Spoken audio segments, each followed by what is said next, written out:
Thank you so much to Bud Light Seltzer for being a presenting sponsor. We love these drinks. I love these drinks and can't wait to tell you more. I wish I was still drinking. Keep listening for more. Hey, what's going on, everybody? Welcome to another wonderful edition of the Bill Bert. Podcast. Yeah, baby. Someone's doing stand-up again, huh, Bill?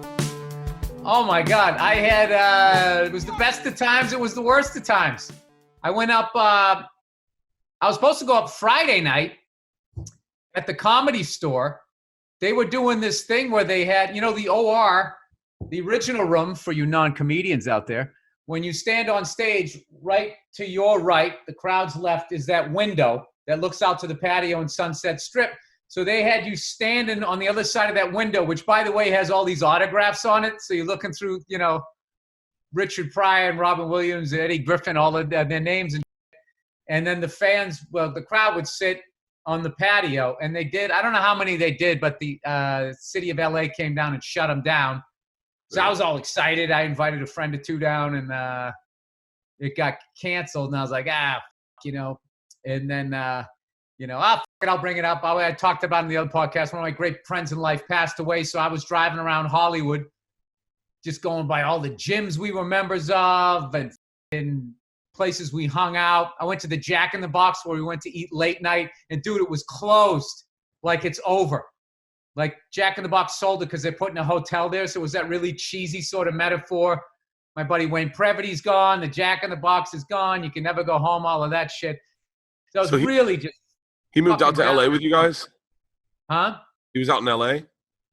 Dude, this is crazy. There was like, there was a whole crew of guys, Boston comics, that all moved out at the same time. I went to New York in 95.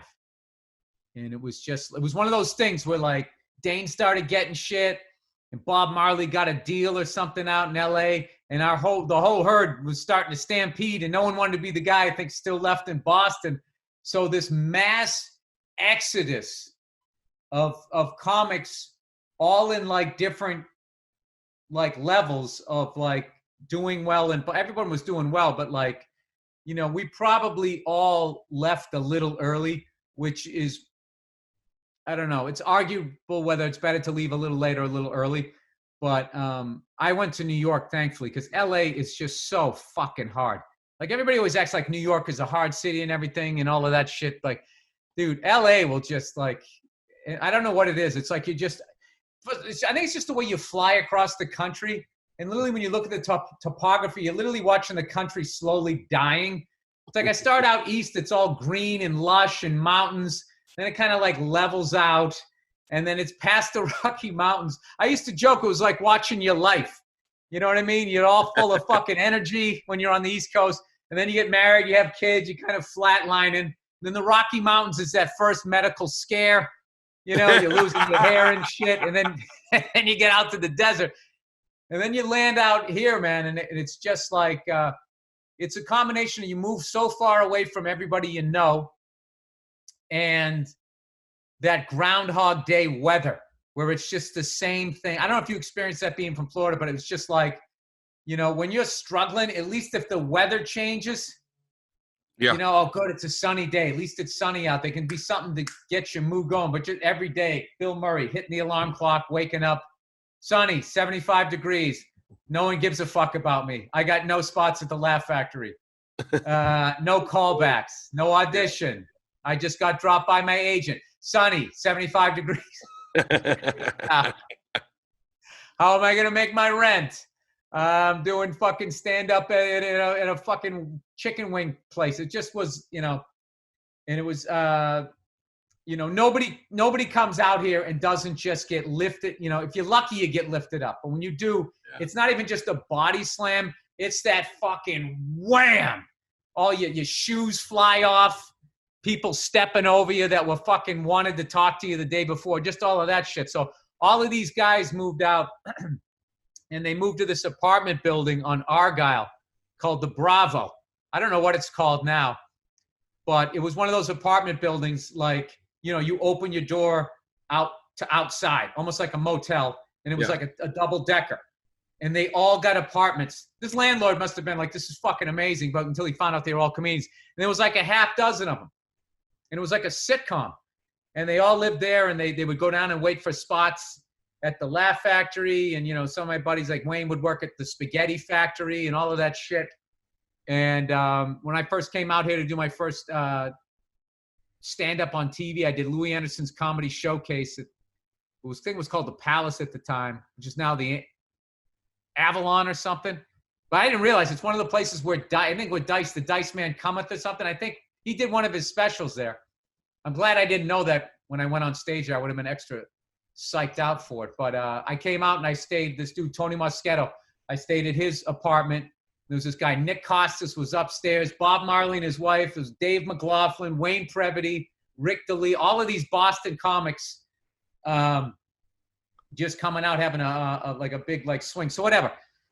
So the next day, at the last second, Josh Adam Myers called me up. He said, "Hey, the woman who books one of the nights at the Belly Room is doing the parking lot." Wait. Oh, did you just finish that story? Because I didn't want to fight. No. I got very confused. I was like, okay. You've known Josh Adam Myers for fucking 20 years. No. Sorry. So whatever. So we all hung out. And did all of this shit, and we all went through ups and downs and getting spots and having a big gig, and then it gets taken away, or getting on a show, or it gets canceled, or having an agent, or my first time headlining in Vegas, and I'm in front of a bunch of blue hairs, and I get psyched out. I'm trying to do my edgy. I lived in New York for 5 minutes, and I have a leather jacket material, and I get bumped down to the middle. Just all kinds, all of those things along the way as like good shit is happening. So I was kind of psyched to do this spot, and it got taken away. And so I was like, all right, I'm going to go to Jack in the Box, get the ultimate cheeseburger like I used to with my buddy, sit here and sadly eat it by myself, thinking about all the times he saved me in a bar fight. And and then like the next day, and then it sucked too. I couldn't go back for the funeral because I got 2 little kids that I have to quarantine for like 14 days. Yeah. It just, the whole thing just sucked. And they were having a really small thing anyways.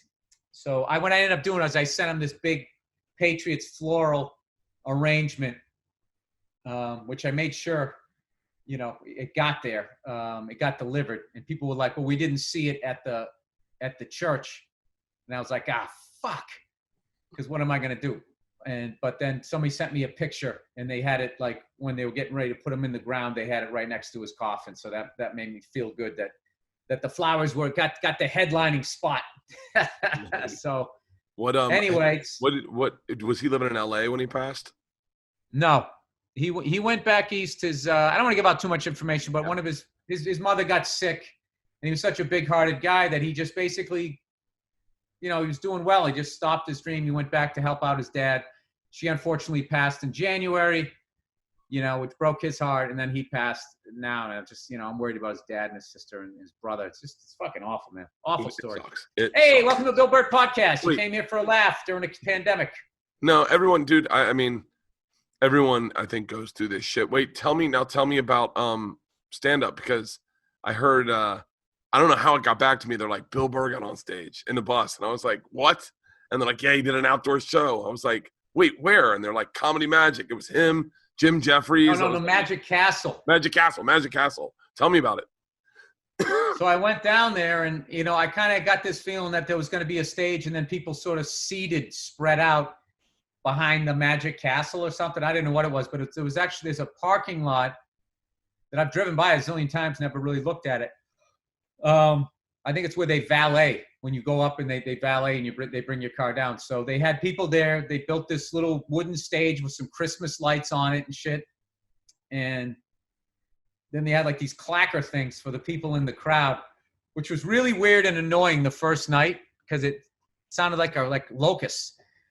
And so I get up and I do my thing. I haven't thought about my act. Were you like a mile away from them? Why couldn't you hear them laugh? I mean, I could, but there was also police helicopters and loud motorcycles going by. I mean, I'm right on Franklin and La Brea. Oh, yeah. Okay, it's loud as shit.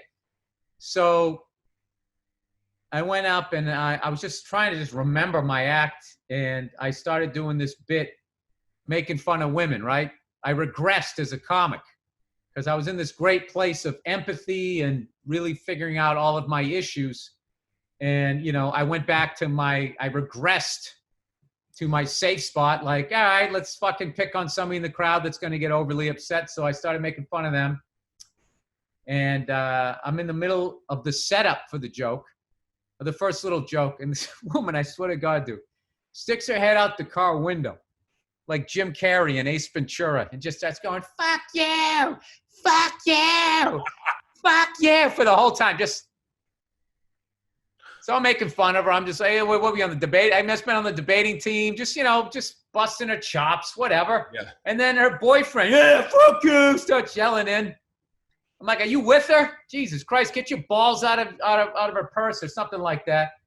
So I continue the joke, as you do. And I swear to God, dude, they drove away. I shit you not.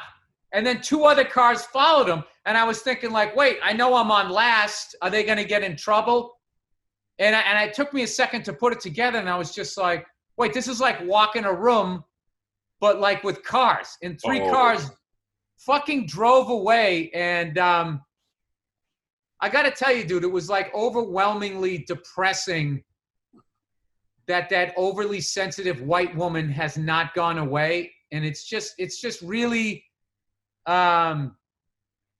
it's a lot of work to try and still have fun up there.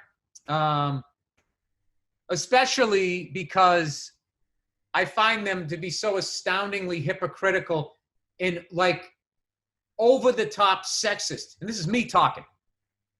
They are so fucking sexist.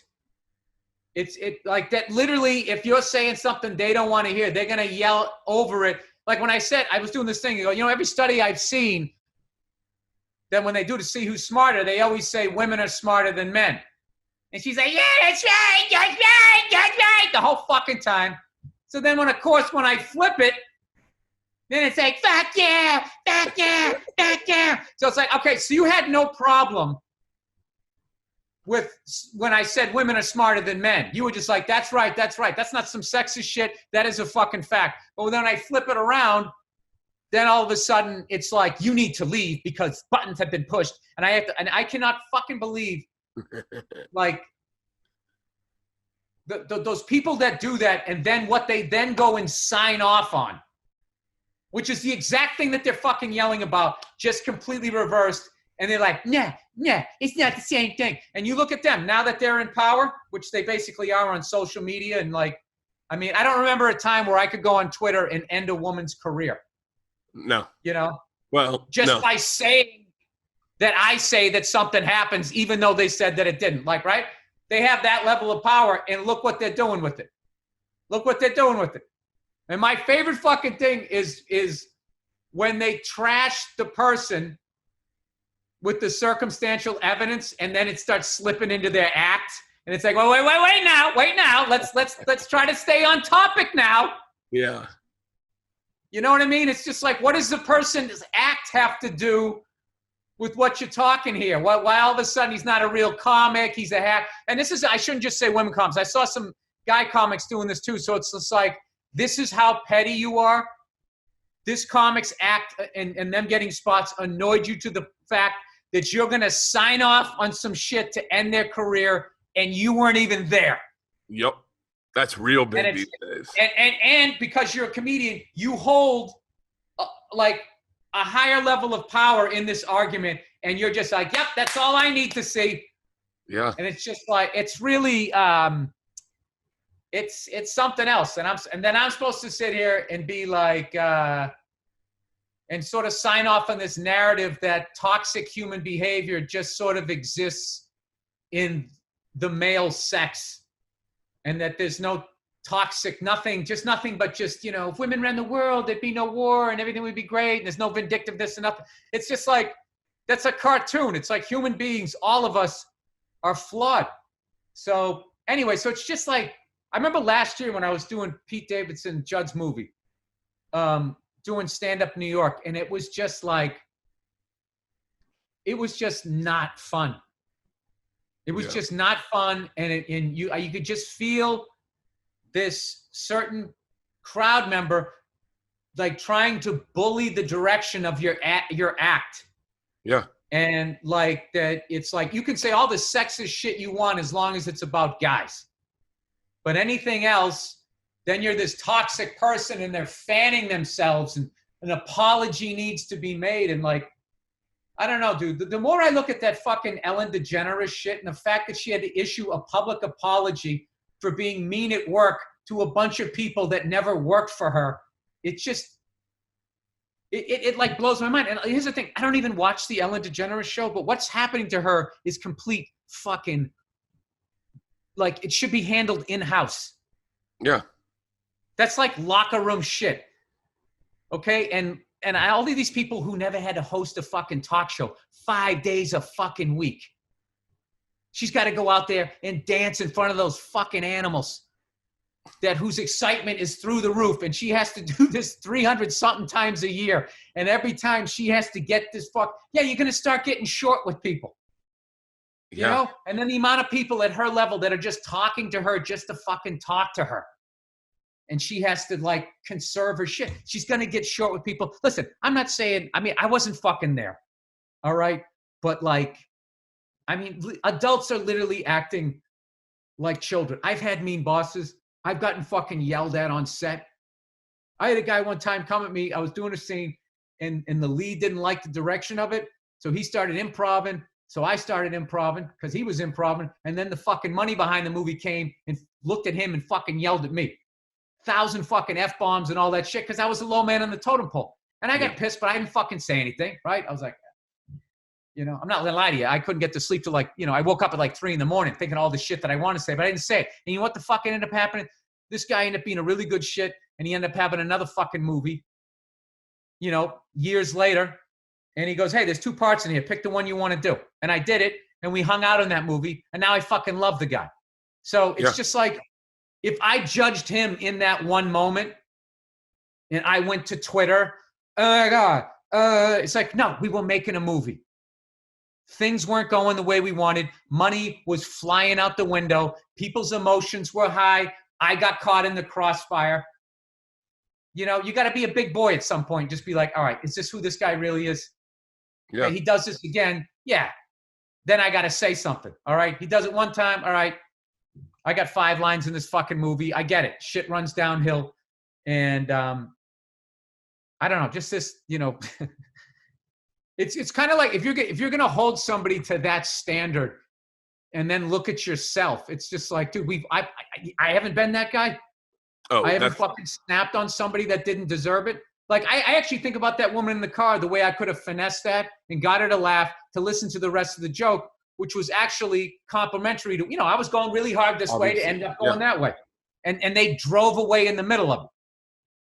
So the next night though, so my wife had to listen to me, give her an earful about like how like I was just dumbfounded that 6 months of people watching their loved ones, grandparents, friends, and people died, people lose their businesses and all this shit, that this stupid fucking petty shit of, oh my God, I'm a white woman, and you just like crossed the fucking line. I thought that shit was going to go away. And to go back, first show, pick right up where we fucking left off, was just overwhelmingly depressing. And unfortunately, the next night, Josh goes, hey, you coming back? And I was just like, all right, fuck it, I'll come back. And I went back, and I actually sat and I listened to my act, like 10 minutes of it, wrote down a little bit of a set list, and then went up there. And last night, I fucking ripped. And I had a great set.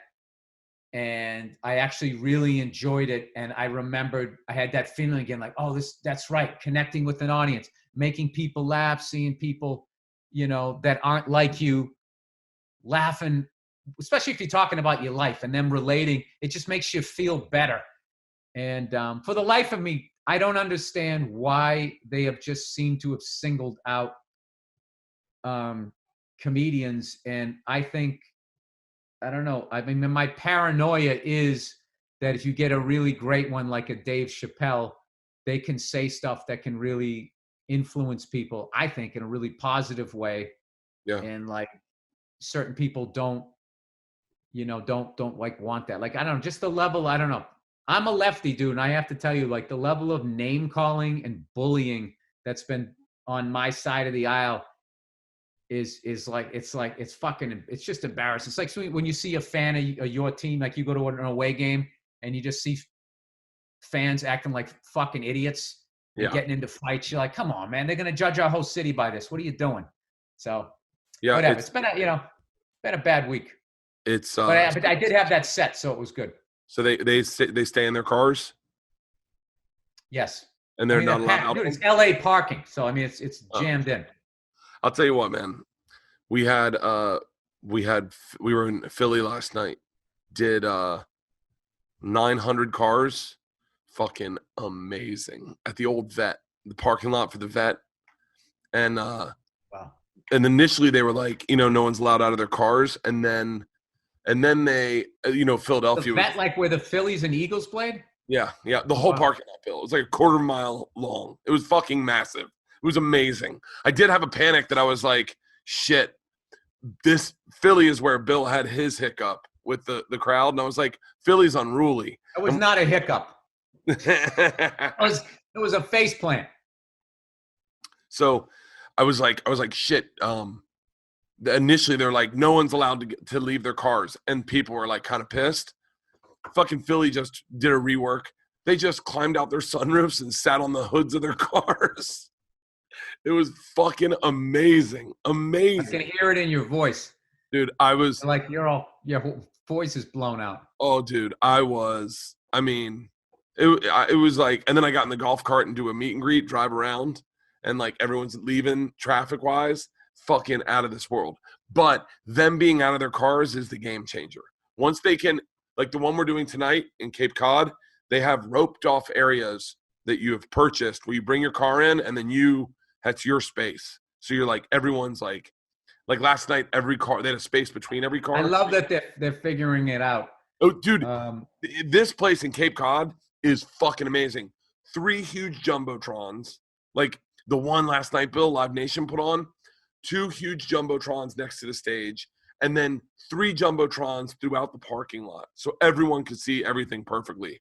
It is, I'm telling you, man, this show last night, everyone will end up doing that. If we stay in quarantine for much longer, it's an option for comics. I don't see, I did a show in Butler, Pennsylvania that was one of the best shows I've ever done in my life. A tiered drive-in. So it was into the side of a hill.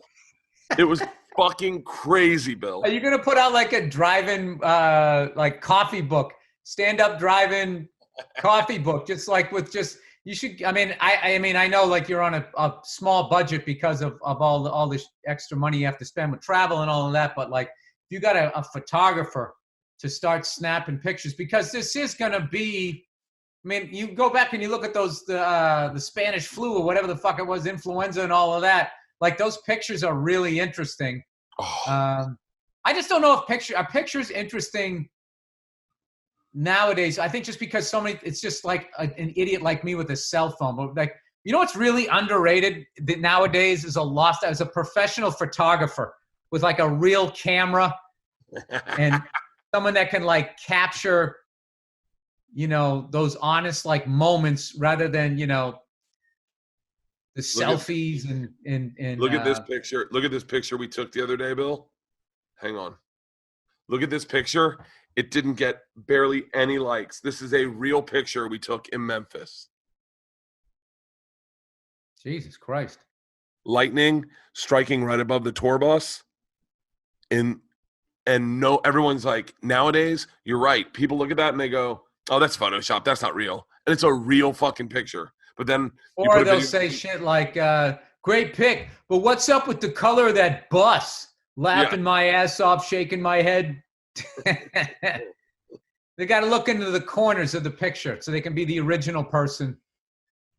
Dude, it's I mean, I posted a picture of me and my buddy, my buddy who passed away, and it was just the same shit. Yeah. You should bury those fucking dad jeans with your, it's just like, I get it. You're edgy. You're funny. I get it. I get it. Yeah. Like, like you were wearing today's styles in 1999. I understand. So are they going to keep doing more shows at the Magic Castle? That sounds fun. Oh, I hope so. I mean, I'm going to try to like go down there because now that I've seen what it's like and everything, and everybody is safe. There's always a couple of jerk offs without fucking masks on, or the guy who has it down and he's breathing out of his nose and it's here. It's just like, what is the point? And then they want to come up and talk to you. It's just like, buddy, what are we doing here? Yeah. Don't you want to help this fucking thing end? So there's always a couple people like that, and I'll tell you, I man, never say anything. I never say anything, but it is annoying. I'll tell you the thing. Here's what I noticed. I was talking to someone. They're like, yeah, man, I can't do drive-ins. Those are shit shows. Everyone's honking. I go, says who? I said, you've never been to one. And he goes, well, that's what my agent said. And I was like, your agent hasn't been to one. Like, fuck off. Agents are so afraid of losing clients because they're not making any money right now that they're scaring their clients into staying with them. When the truth is, why can't their agent just book them at the drive-in? Because it's not that easy. There's only a couple promoters doing drive-ins, so it's kind of tough to get into right now. You just said Live Nation's doing it. Once Live Nation's Live Nation's doing this one. This is brand new. I was the first comic. I was the first, I think, person to do this show. Michael Blackson's coming out. I never said you weren't, Bert. No. I meant it. Shut up, things. Bill. Shut up. This stage just went up. It just went up yesterday. But there are going to be options like what Chappelle's doing, different stuff out there that we can all do and try. And I think agents scare people into doing it. Brian Regan's doing a run. Nikki Glazer's doing a run. And I'm telling you, man, there's so much fun to be had at these things. And I got letters from people that are like, hey, my husband's a cop. It's been a rough run. It's so nice, that we put on nice clothes and went out and got out of the house for the first time in 6 months. It's been a rough summer. And you're like, and that's what I think is so cool about them doing it. Fuck you! Fuck you! Fuck you! Dude. It's so funny that just the different experience you can have. You're a fun guy on stage. I'm and then, that's what happens. Yesterday we're driving through Philly and those kids on dirt bikes, like the Rough Riders, like DMX, all surround our car and they're just doing fucking wheelies and shit. And there's fucking a van full of late 40s men with their cell phones videotaping these 12-year-olds, 15-year-old kids on motorcycles. And and then some kid fucking wrecked. Yeah, that happened. Have you seen this one guy? He's the best I've ever seen as far as doing wheelies. He does it on like a Harley, like a with the bags, the whole fucking thing, in like flip-flops in Larry Bird shorts. And dude, he has like the back scraping on. It doesn't even make sense. It looks like he's on a Road King. That I wish I could do that shit. When we went to Sturgis, there were guys they just go down the strip and they're going on their motorcycle, just standing on their seat, arms wide open, going to like fucking 50, and you're like, fuck that. I could not do that. Guys, I mean, I don't know what. I like that people do that, but I can't watch. I gotta look away. Dude, what's the reward? I saw it today. This guy was doing one of those fucking backflips off, in a quarry, and he fucking did it the wrong way and landed on the rocks and then went in. It's just like, I mean, it's just these fucking kids. It's just like you just went from the prime of your life to now you can't beat Joe Namath in a fucking foot race. You went from prime of your life to I played 20 years in the NFL fucking 50 years ago. I mean, I just was like, that's patella, femur, fucking. Dude. It was like Wile E. Coyote, except it was a person. I don't know why my AC isn't I got to turn my AC on. Just talk amongst yourselves real quick. Okay. Fucking hot as shit here. Hang on. Hang on. All right, that should do it. Sorry. It's okay. So I get a phone call from Leanne the other day. I wake up at like noon and I get a phone call from Leanne and she doesn't look right. She's crying. And I'm like, what's up? I knew something was off because she was in her bra. She never calls me if she's in if she's always FaceTimes me fully clothed because she knows I'll take pictures. So calls me. She passed out walking into the kitchen, landed on her face, teeth went through her lip, and knocked herself unconscious. Woke up in a pool of blood, like, what the fuck? Was so out of it from concussion that she then worked out, went and met the contractor for the new house, and then she called me. She was like, I think I hurt myself. And I'm like, her face is fucked up beyond recognition. Contractor didn't say anything? You must think you're Contractor was like, what are you doing here? She's like, oh, I'm fine. I was like, go to the hospital. Dude, I joke around about like my wife. I make a lot of jokes. They took her to the hospital and they're like, yeah, we're going to keep you here. There's something wrong. Like it could be a brain tumor. It could be like and the panic that went through my heart, the idea that I would have to raise my kids. I'm hoping there's a happy ending to this. She, they don't really have an answer. They think that it's either exhaustion or that she has a electrical problem in her heart that just flickers every now and then, and it just made her faint. She's fainted before, but never to this level. Never to like. Not like that Hank Gather stuff for Reggie Lewis, is it? What's that?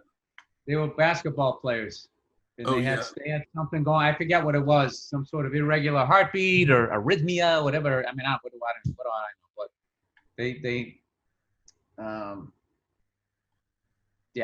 they would collapse. Yeah. They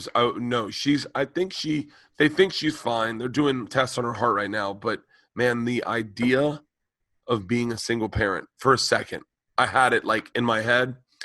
I was like, oh, I got real angry. I was like, so life's not fun anymore, I guess. I just don't do stand up. I guess I just move home and then raise 2 kids. And then what? I guess I'm not, like I got real fucking angry. You didn't think about her at all. Not in the slightest. I was like, Leanne doesn't care. Leanne just be like, well, I'm dying. I'm so sorry I'm leaving you guys, but this is life. This is a circle of life. And I'm sitting there going, no, it's not. That's not fucking cool. I literally was like, I'm supposed to die first. How dare you outdie me? Outdie? You mean preemptively die? Outdie would mean you died too. I don't want to be a here, but it's what I am. She's fine now. Her face is still really fucked up. Yeah, I go back and forth. Like, I want to live to 100, but I don't want to outlive. I don't want to say anything out loud with the way my friends are fucking dropping like flies. Speaking of which, I got to call your fucking heart doctor. Yeah. Oh, is that what is that what got the text? Was your friend passing? I got this year alone 2 heart attacks, a stroke, and an aneurysm. People in and out of both in show business and out of show business. What in the last I don't know how many months. So it's just like we are at that age. Yeah, we are at that age. I'm gonna when I get to Macon, no more booze, and I may just run that through the end of the year. Unquestionably good. They are fantastic, refreshing seltzer with natural ingredients and no artificial flavors. Bill, this is a perfect pre-show cocktail. If light, refreshing. Where was this when I was drinking? Dude, let me tell you something. These are amazing. Put it on ice. I pour them over ice. Drink it right out of the can. I had them with banh mi's the other day in Philly. Lemon, lime, black cherry, mango, strawberry. 100 calories. 100 calories. And let me tell you something. 4 of these really does the trick. So you get 1 gram of sugar. You get fat. Wonderful. Where was that? Bert? You look at me and pictures me in the past, my giant Charlie Brown head. Well, yep. God bless you and Bud Light Seltzer. 5-step filtration process, quality taste with a clean finish, and it has a familiar Bud Light easy drinking name. For those of you for looking for an approachable brand in a wide, hard seltzer category made with real cane sugar. Keep it clean. Good clean.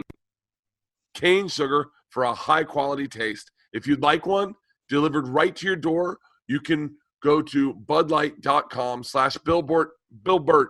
You can also find a retailer near you at budlight.com/Billbert.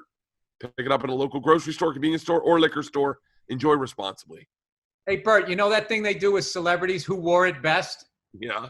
With us two, they should do who read it worse. Is that good? All right, everybody. Hold on. All right, everybody. It's Helix. All right, please talk about bad sleeping conditions on the road. Oh, geez, a Super 8 when there's a serial killer next door. We all know what a bad sleep night's about. Helix Sleep makes personalized mattress made right here in America and shipped straight to your door with free, no contract delivery, free returns, and a 100-night sleep trial. Gross. Wow. To choose a mattress. Yeah, they're going to take that thing back, just like your old cell phone. Then they bring it to some other country. They repurpose it. You choose a mattress. Helix made a quiz. Oh, to choose a mattress, Helix made a quiz that takes just 2 minutes to complete and matches your body type and sleep preferences to the perfect mattress for you. If you like a mattress that's really soft or firm, you sleep on your slide or on your back or on your stomach, or you sleep really hot, gross. With Helix, there's a specific mattress for each and everybody's unique taste. You can take the quiz and you will be matched with the Helix mattress that you wanted. I love Helix. I read this whole article, Bert, that if you don't sleep well, it shortens your life. So why not get a customized mattress? All right, but you don't need to take my word for it. Helix was awarded the #1 best overall mattress pick of 2020 by GQ, Wired Magazine, and Apartment Therapy. Just go to helixsleep.com/BillBert, take their 2-minute sleep quiz, and they'll match you to a customized mattress that will give you the best sleep of your life. They have a 10-year warranty, and you get to try it out for 100 nights risk-free. They'll even pick it up and give you a full refund if you don't love it, but you will. Right now, Helix is offering up to $200 off mattress orders for our listeners. Get up to $200 off at helixsleep.com/BillBert, BILLBERT. If you're bored in your house, why not play with your balls? Our sponsor today is Manscaped, and they are here to make sure your balls are smooth while you or your partner are playing with them. Manscaped promotes clean hygiene when it comes to shaving your balls, and they would like to thank their Lawnmower 3.0. I love the Lawnmower 3.0. While you're probably looking for new things to do at home, why not make grooming your balls a part of your routine? Manscaped is forever changing the grooming game with their Perfect Package 3.0. The Perfect Package Kit 3.0 kit comes with the new and improved Lawnmower 3.0 waterproof, cordless body trimmer, and a ton of other liquid formulations to round out your grooming routine. The third-generation trimmer features a cutting-edge ceramic blade to reduce grooming accidents thanks to their advanced skin-safe technology, pioneered by Manscaped. Not only does Manscaped obsess over technological developments to provide you the best tools for grooming experience, but they only use the best ingredients for their formulations. Inside the Perfect Package, you'll also find Manscaped's Crop Preserver Ball Deodorant and Anti-Chafing Ball Deodorant and Moisturizer. Subscribe to the Perfect Package and get a new replacement paid refill for your Lawnmower 3.0 delivered to your door every 3 months. Bert, you're crushing this read. Making sure you're You're losing your confidence. Making sure your trimmer always stays fresh and clean. For a limited time, subscribers get not one, but 2 free gifts and the Shed travel bag at $39 value added, and the patent high performance anti-chafing Manscaped boxers.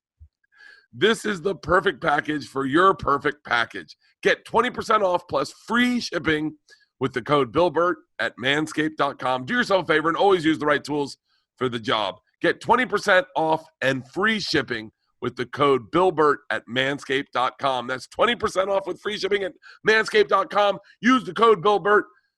Make playing with your balls the best part of your day. Thank you, Manscaped.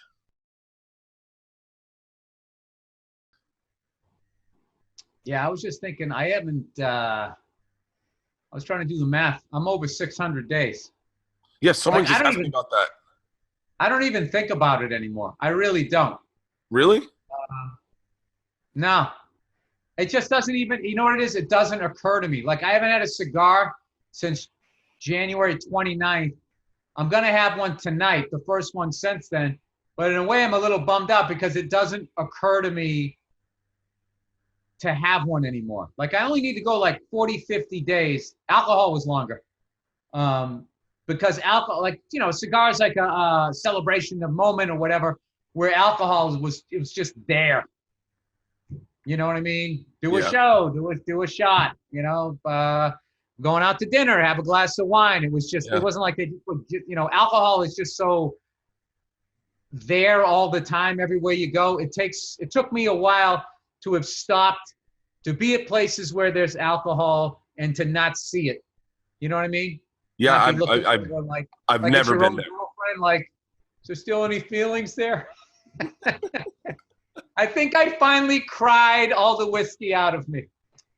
So I smoked a cigar in I think we were in Amarillo. We were at a lake, and we were on a cliff, and the lake was below us. Say Bobby Lane lived there.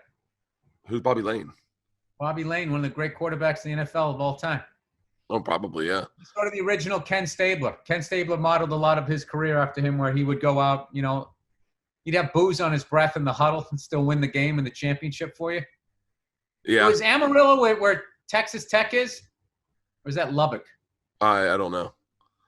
I fucked that whole thing up. I apologize to everybody in Texas. No, we were in Amarillo, and we were on a cliff overlooking a lake, and a thunderstorm was coming across the lake, and lightning was everywhere, but it was far away, and it was lighting up the sky, and I broke down. Went in the bus, got a cigar, sat in a fucking lawn chair. Oh, I thought you meant you started crying. I was like, oh God, I don't want to hear the story. No. We were drinking, and I fucking lit a cigar, and I was like, I'm gonna have a cigar. It was my first cigar I've had, probably definitely since quarantine, since March, definitely. Oh, cool. It was That's nice. weird that you haven't smoked them, but you brought them. I have them with me all the time.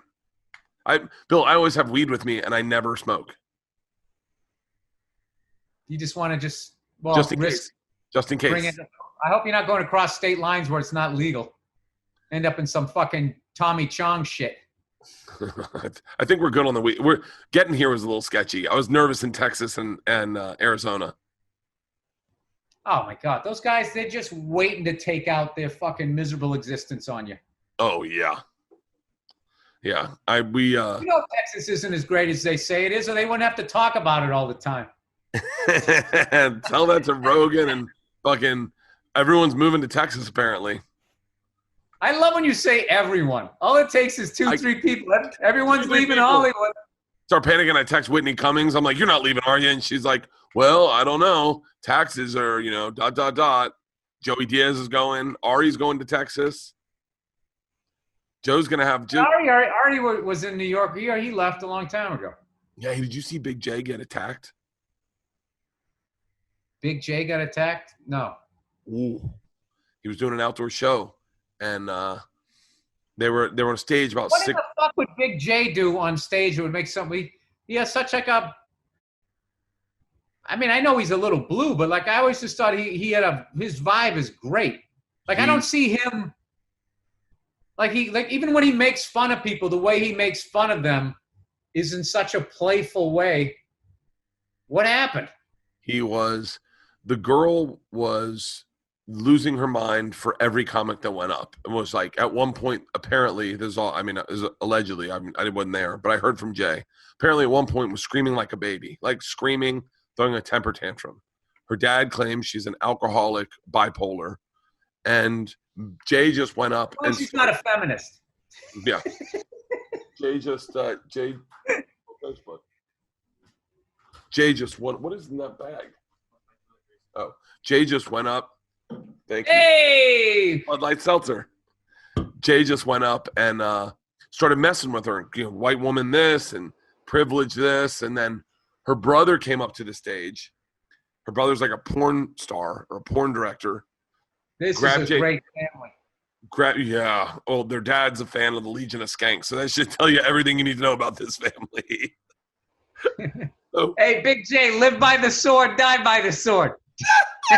This is your fan base is so crazy. Wow. The brother came up, grabbed Jay by the ankle, and ripped Jay off the stool, off the stage. Jay fell 6 feet off the stage onto the dude, and then Luis J. Gomez jumped on him, and apparently Legion of Skanks fans bum rushed this dude, and I think put him in the hospital and in jail. He went to jail. Oh, you got the video? But most importantly, how's Jay? Playing the video. All right. I can't. I sent it to you, Bill. I texted it to you if you want to watch it. Ari shot him. Yeah, look at this. Dude, first of all, is he the Hulk? Who ripped Big J? Who just grabs Big J by the ankle and fucking yanks him off? He You can do pulls that to the me. he pulls the legs of the stool, I believe. Oh, is that That's it? still amazing. Yeah, it was. Dude, Jay was on a live stream. I'm in the bus, and he's talking about it, and I just called Jay. I was like, "Tell me everything I need to know." Whoa. Yeah, right. I take that That back. looks like special. Yeah, he pulls one ankle. He pulls his right ankle off. Foot. Yeah, and that is Luis J. Gomez. No. He came from behind. No, that's Luis J. Gomez coming to stop the fight. It looks like Luis is knocking Jay off, but Luis just That looks like an old Burt Reynolds movie, like Hooper or something. I'm just laughing because I know he's all right. he's fine. But that Jesus. other guy is not That good. was no joke. That was a fall. Yeah. 6 feet in the air and about fucking 20 yards, not 20 feet. It was intense. Stand-up comedy's back. I'm glad you told the Big J story before I told my fuck you, and she drove away story. I couldn't follow that. Wow. Yeah, having someone walk during a drive-in, and I've had that where they leave early, is extremely distracting. Extremely, like when they go back up, pull out, drive in front of the stage. You gotta Fuck off. crash the car. You got to look at the make and the model, and then you got to do a whole backstory. Because I was doing that last night. Like, oh man, look at all the Priuses, fucking liberal crowd. He's someone with a lift kit to balance this crowd out. Did you hear what Colin said?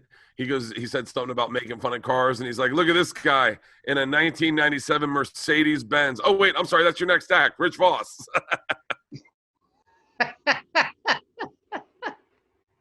It's crazy. I knew I wasn't original.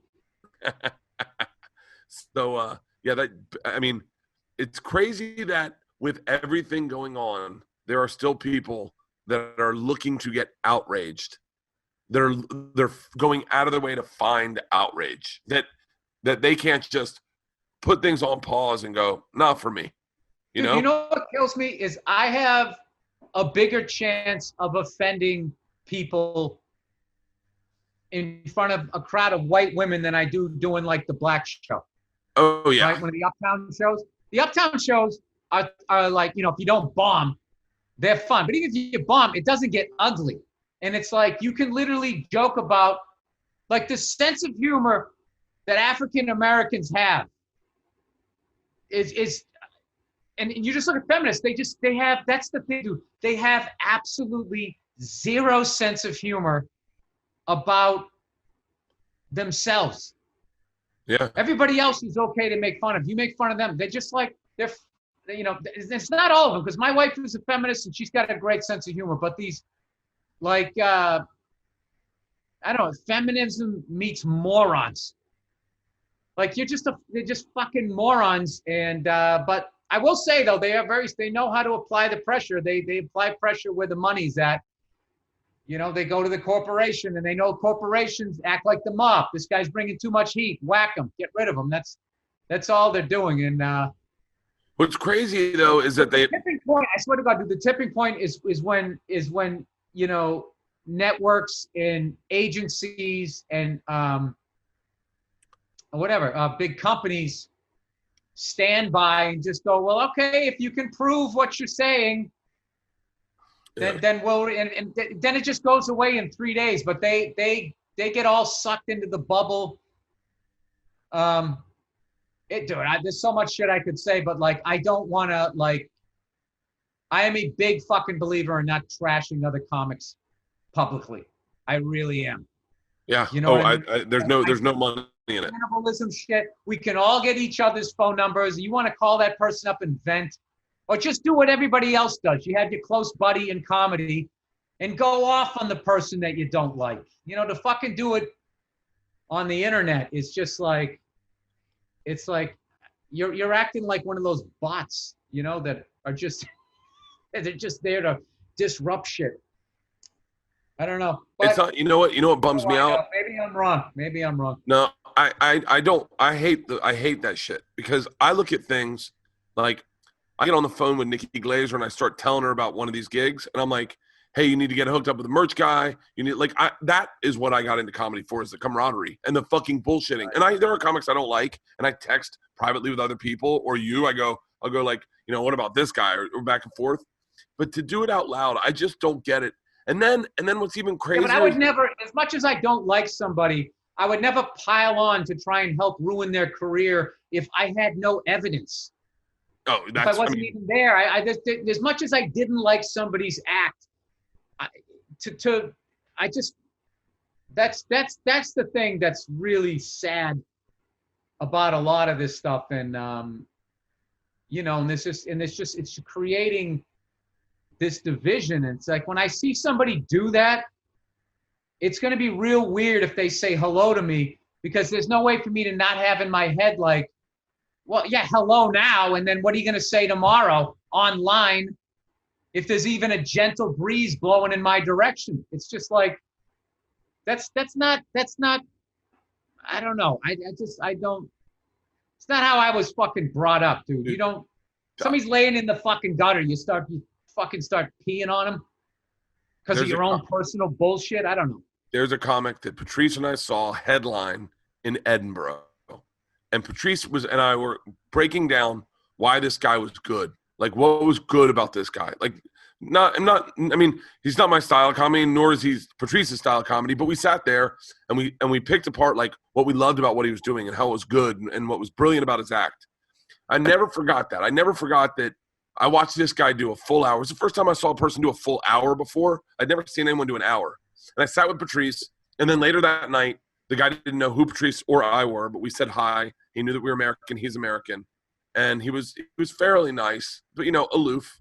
I won't say his name. The other day, I saw that he had liked a tweet I was mentioned in. You know how that comes up in your Twitter? No, if you go to the verified people, liked a tweet I was mentioned in.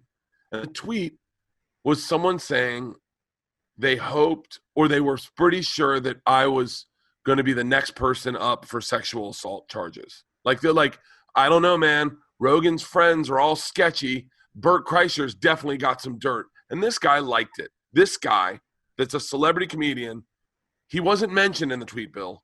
He was looking through the internet for fucking – and by the way, he's a big comic. And he was sitting there in his fucking underwear and his shirt eating ice cream on the internet just going, yeah, fuck Bert Kreischer and Tom Segura. Fuck those guys. And he liked it. And he retweeted it. What a fucking – I want to call him out publicly because he's a – but I don't, because, listen, man, I hope he does well also. Like, I have no – If you got a problem with him, get his number and call him up. That's how you handle it. You handle the shit in. That's like that Ellen shit. Okay, the show got a little sideways. Maybe she did something. Maybe she didn't. I mean, you fucking adults, sit down.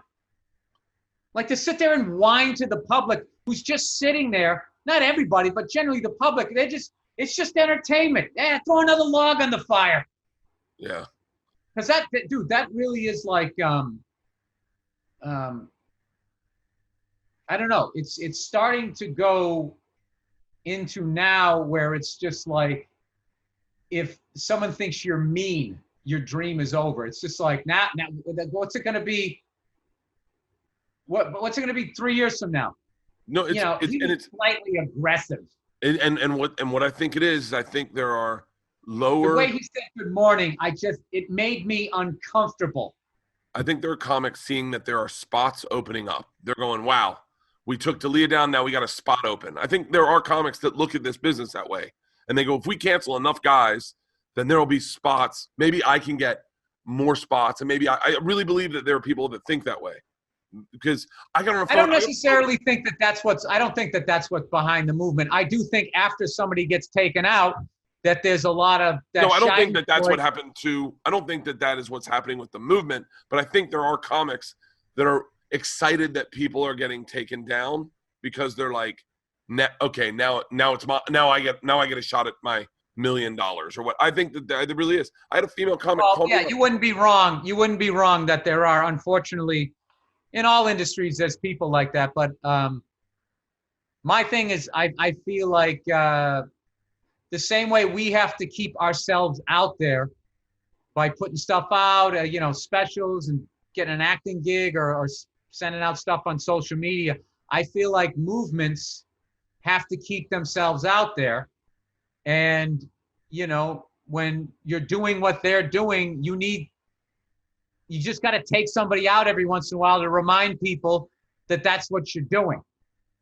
And, you know, like, I'm going to be honest. Like, there's some that I'm like, yeah, man, that looks like that person did some shit. And then there's others where it just looks like, dude, that is like held together with like fucking honey and scotch tape. This is bullshit.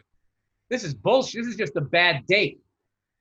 And, but they all get treated with the same, like, you know, they just, I don't know. And then at the same time, and the people that do that are then asking for you to support it. And it's just like, you know, I definitely support stopping that type of behavior. I mean, as far as somebody being mean at work, I don't give a fuck about that.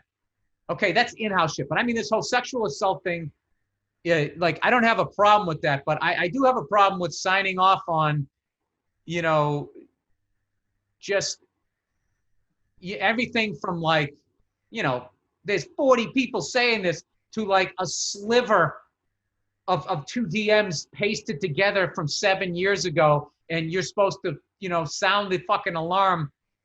I mean, you see all this shit of people going to jail for shit that they didn't fucking do, and they actually got a goddamn trial. So, I mean, you're doing it this way is I mean, I just, I don't know. It's that they're playing a very dangerous game. So, but also, having said that, you know, I talked to a female comic like 10 days ago, and she told me some fucking stories, and I was just like, wow. And she said, yeah, man, when I see some guy going down, my first thought is, good, fuck him. And after hearing her stories, it's like, you know what? I understand that. I do understand that. So I bet what I really hope will happen is eventually that the initial blast of anger of like, this is what's been going on all this fucking time, you fucking asshole guys, will eventually come back to, okay, now everybody knows that. Okay. Now we can like go back to now there's people you can report shit to and all of that. Then there can be evidence, there can be an investigation and all of that stuff. So you can make sure that when you nail somebody's ass to the wall that they did something, that they definitely, you know, I don't know. It's a I don't know, dude. It's like, it's, you know what it is? I think when you talk to especially female comics, like it's like being in a boat and someone saying, are there any sharks in there? And you're like, well, I don't see anything from above the water. And women are below the water because they see the sexual harassment and all the shit. And they're like, oh yeah, there's tons of fucking sharks in there. And you're like, that's funny, I don't see any fins. And you're like, yeah, they're not going to show you the fins because they're going to treat you differently. And so I think that's probably what it is. Because I'm not like a guy that chases pussy. So like, you're never going to hear me talking about that, you know, at the clubs. I'm just going to be like, anyone want to get a drink? And then I bounce. So how psyched are you that that's the way you work? Dude, can I tell you, I am so grateful. I am so grateful that I have a hard time kissing people. Like it for whatever reason, I have such a difficult time with the first kiss. And I wanted so badly to be able to slide into people's DMs and fucking and try to kiss chicks, push them up against the wall and like make out with them. I wanted that shit in my life. I just am not that guy, and I could never do it, and I hated myself for it. I was like embarrassed that I'm just a like uncomfortable fucking dude. I remember being with someone, there were these girls, we were in this room, and there was this guy, another comic, and he thought we were gonna fuck. I was so uncomfortable at the idea of asking these two girls to fuck both of us at the same time that I couldn't stop making jokes about it. And he was like, hey, turn it off. You're fucking it up. And I was like, I just got. I do not get fucking while there's some other people fucking in the same room. I have never understood that. I don't understand, you know, me and my buddy tag team this chick. And it's just like, I think I won. Yeah. If I just like, Like, okay, you're hooking up with the chick. I never think like, oh, wow, I wish my buddy was here.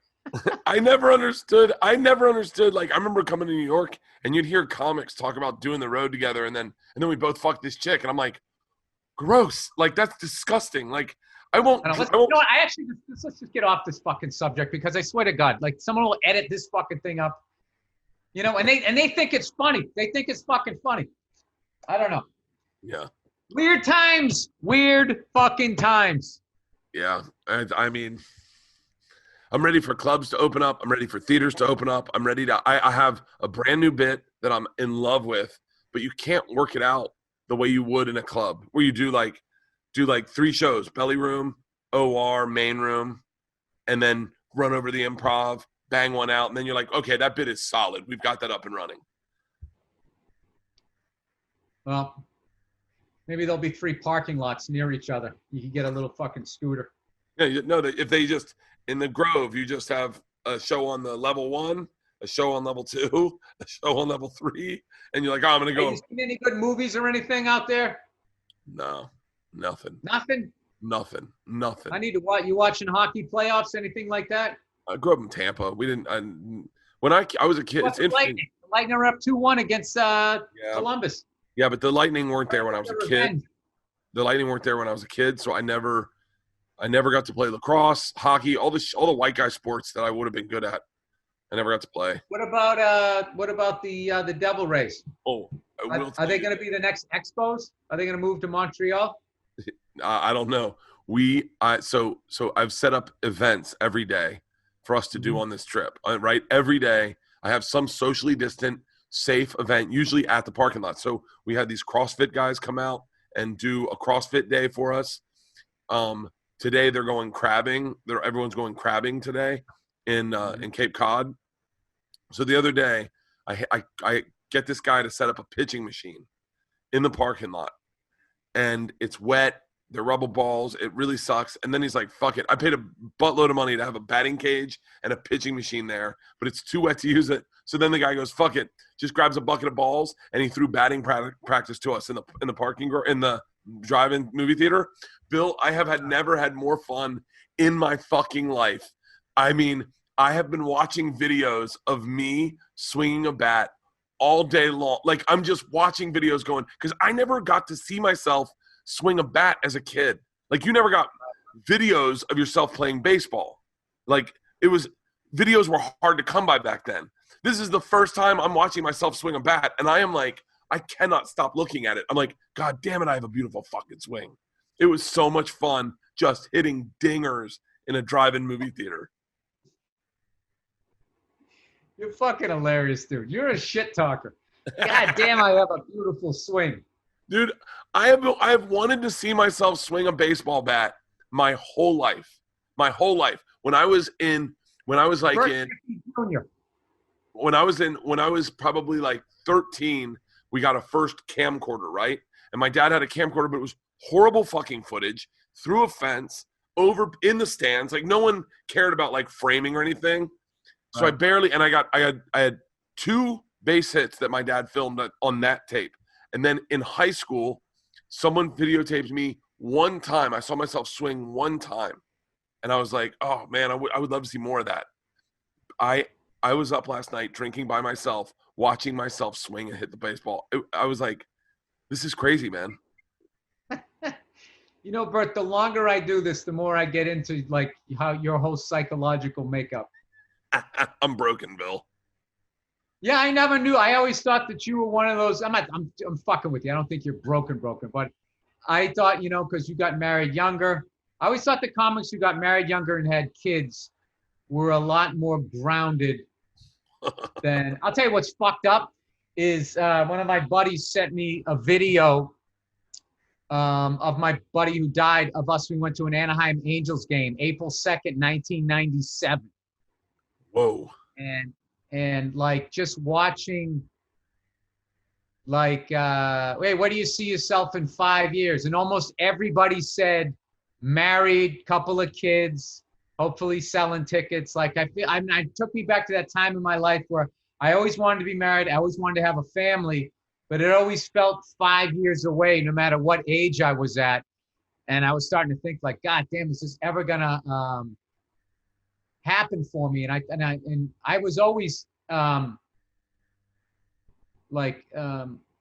got more envious of comics' personal lives the more regular they were than I did of their acts. And oh, he got this or she got that or whatever. I was envious of like, you know, this guy comes down, he does the show, and then he goes home to a family.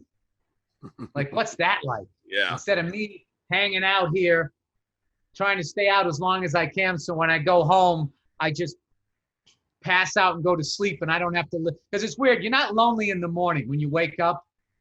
It's weird. It's for me, it was nighttime. Going home alone, just sitting in your fucking place by yourself was that's when the demons and the smoke and everything would fucking catch up with me. And I remember there was a few guys. There was one guy who used to always come down to the Comedy Cellar. I'm flaking on his name, and he's much older than I am, and he'd been married for like 40 years. I get married for 40 years. He goes, I have not kissed another woman in like 43 years, because he met his wife and dated her like 3 years, and his kid was like 27, and it was just looking like, it was like, you do this great job, but you're totally normal. Yeah. You know what I mean? I was really like, I used to look at guys like Ray Romano. And when I would look at Ray Romano, I wasn't looking at he had like a killer sitcom, which the thing is still hilarious and relevant now. And it went into syndication, and then he's got this amazing, becomes this amazing actor, as good an actor as he is a comedian and all of that. But the thing with him, I would watch him just like, he married, he got married young and he had kids, and it's just like he like that was the part of his life that I wanted. I wasn't looking at like, oh my God, this guy's doing these corporate gigs and he's whatever. I mean, I don't know what he's doing. He's doing these celebrity golf tournaments and shit. I didn't give a fuck about any of that. It's like this guy comes home with 2-3 kids. Yeah. To the park or whatever, just does normal shit. And yeah, I think if I could have done it over again, who knows? But then that changes what that's that back to the future shit. I was in such a panic to work in this business. I remember people were friends with like I remember someone was friends with an executive at like a network, and I remember thinking, how can you be friends with them? Like, wouldn't you be pitching them the whole time? Like, wouldn't you always have an idea to pitch them? And they're like, no, there's like my friend, I just hang out with them. And I was like, I could never do that. Like, I was amazed people could make money. Like, when I'd see people that owned a house, I'd be like, how the fuck did you get a house? Like, that is so amazing to me that you saved up. Like, what? How? Like, I remember thinking, where did you get the big check from? Like, you got to put a down payment on a house. Like, what was your, like, did you? No, and then also have the proof that you're going to continue to be making this money. Dude, there's so many moments in comedy that I just remember shit. I remember Anthony Clark coming into the Comedy Connection in the beginning of the year in like 93 or 4. And his agent had just sent him his entire year of dates. And it was just like punchline, improv, all the great things. And I just remember sitting there going like, I can't imagine what it's like to be at that level, because at that point I was my own manager, agent, the whole thing. And I'm calling, this is Bill Burr calling up. I mean, I was still at Nick's Comedy Stop, and the woman who booked it used to make me say, this is open micer Bill Burr. And I used to laugh, and I would do it. Now, what's funny about that is that should be like, it was really degrading, and I feel like you did that to me because I was a redhead. And it was just like, I laughed about it. And I actually still said open micer Bill Burr, even when I had moved on to hosting and like even like featuring. And she doesn't work there anymore. And she lives out here in LA, and every once in a while there'd be some sort of reunion thing. And she would show up. And she would be like, hey, open micer Bill Burr. And I'd be like, hey, what's going on? That's right. You got any spots for me Monday night? And we would laugh I don't know. Oh, and we would laugh. I remember getting my first deal, and they were like, "So we want to bring you out to LA. What week works for you?" And I was like, "Every single week you have. Like, I have nothing to do." And they were like, I love that you didn't know enough to be like, let me check my calendar. Weekend of the 27th. They flew me out, Bill. I swear to God, they flew me out, and they're like, so we'll fly you back, and then when we have other meetings, we'll fly you there. And I was like, I can just stay here. And they're like, what do you mean? I was like, I'll just stay here. And they're like, you can stay out here for us? And I was like, yeah. And they're like, how long? And I was like, how long do you need me? And they're like, it'd be great if you could stay out here for like 7 months. And I was like, yeah, I can do that. And they're like, Bill, I stayed in a hotel for 7 months at the Universal Sheraton. They paid for it the entire time, gave me a rental car, and I just didn't leave. I was like, I have nothing to do. I was like, I'll do spots at night, but the fuck, like, you gave me money. Stayed at the Universal Sheraton. Yeah. I think about that every time. There's 2 hotels I think about. I think of whenever I see them. I think, if I'm flying.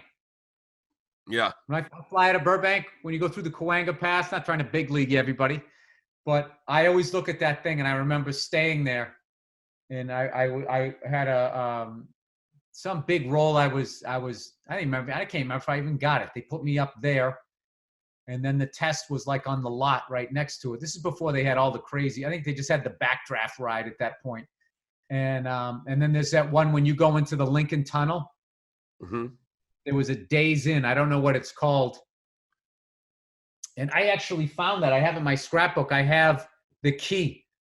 When I first came down to New York, I stayed there and went through that place, Roommate Finders, to try and find a roommate, to try to find a place to live, because I didn't know anybody in New York and I needed a place. And I stayed there, and I would take the PATH train in, and then I would go to Times Square, that Howard Johnson's that used to be there, and there was a payphone, and I'd have a fucking $10. I remember that. They used to put the Delta flight attendants there. Yeah. Well, this is just a restaurant. I guess there was a hotel there. There was a hotel above it, I think. Yeah. I just knew the restaurant. I didn't even look behind it. But I would just call to try and, and just meet all of these. And this is when New York was just so still like, just really like sketchy. It was just really like every person was like a character. And fucking really weird.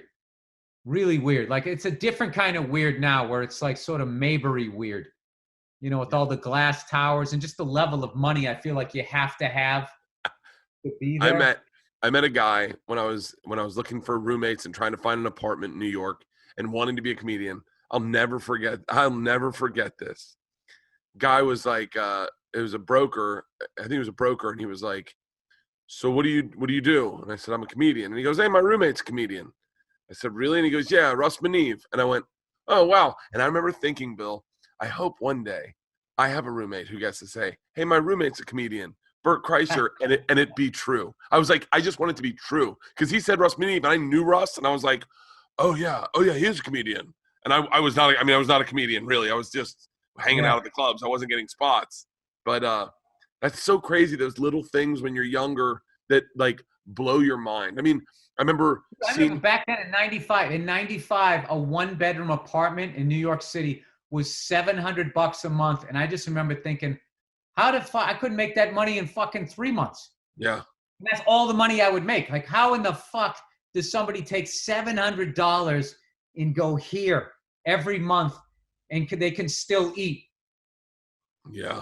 God. Can you imagine paying $700 to live in Manhattan now? By the way, it'll be like that. It'll be like that in a fucking year. Why? Are people leaving there? Yeah, everyone's leaving. Everyone's leaving big cities to go to suburbs. I mean, I just talked to my lawyer. They'll be back. You think? Yes. But you're an everyone guy. Yeah. You probably met 2 people that everyone's leaving. Everyone's leaving. Everyone. I speak in hyperbole. My wife says it's never the fact. It's just I feel like people don't feel how I feel when, like, 2 of my friends leave LA. I am upset about it. So I want everyone to go. I want everyone to know that everyone's leaving. And then Leanne's like, it's Joe, and it's fine. He's gonna be back and forth. I'm like, yeah, but And then Joey's leaving, and she's like, I know. But I go, but Joey and Joe are two of my close friends. Like, that feels like everyone. She was No, like, it's sad. It is sad because I know that, I'm assuming Joe's going to be flying back and forth doing the podcast. He's building a studio out there, I think. But it's an end of an era. it is. I mean, it's like you go down to the store and you saw those guys. I mean, that's a crater. That's definitely a shift. There are that I can think of 6 dudes that were huge store guys that are now probably not going to be store guys because they're either moving or something went down with the whatever cancel culture, that you look at it and you go, I remember going into a show right when I booked that Call in Sick to Work show that we were going to do the day my special dropped. I remember thinking, this is insane. Like, this is crazy. Bill Burr, Sebastian, David Spade, Rogan, Segura. Like, I'm listing these guys going like, this is the best comedy's ever been. What could possibly happen? And then the coronavirus hits, and then taxes get up. Everyone starts fucking leaving, and you're like, oh, that's how that works. Oh, shit. Yeah. I don't know. But then what happens is new guys slide in. I mean, back in the day, people were saying, think of the fucking names, dude. As great as those names are, there was nights when it was like Pryor, Jim Carrey, Kinnison. Dice, Eddie Griffin, like just the level of, people that were like, that's a hell of a place. It's amazing. I hope, I don't know, man. I don't know. Who knows what fucking happens? It's a good place to end the podcast.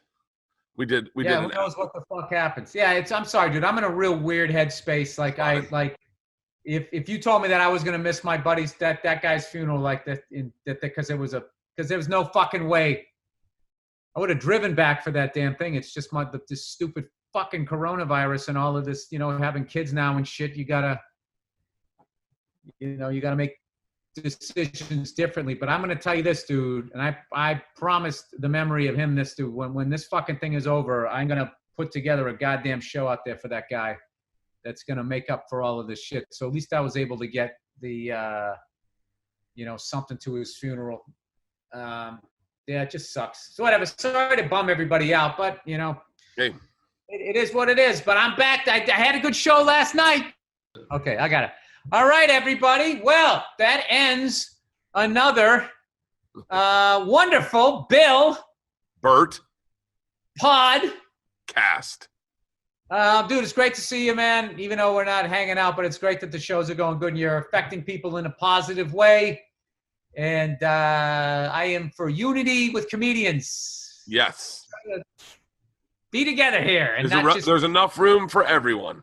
There's enough room for everybody, and try not to be some bored person's entertainment as you fucking rip the heart out of somebody else with some, I don't know what you're basing it on. All right, that's it. We'll talk to you next time.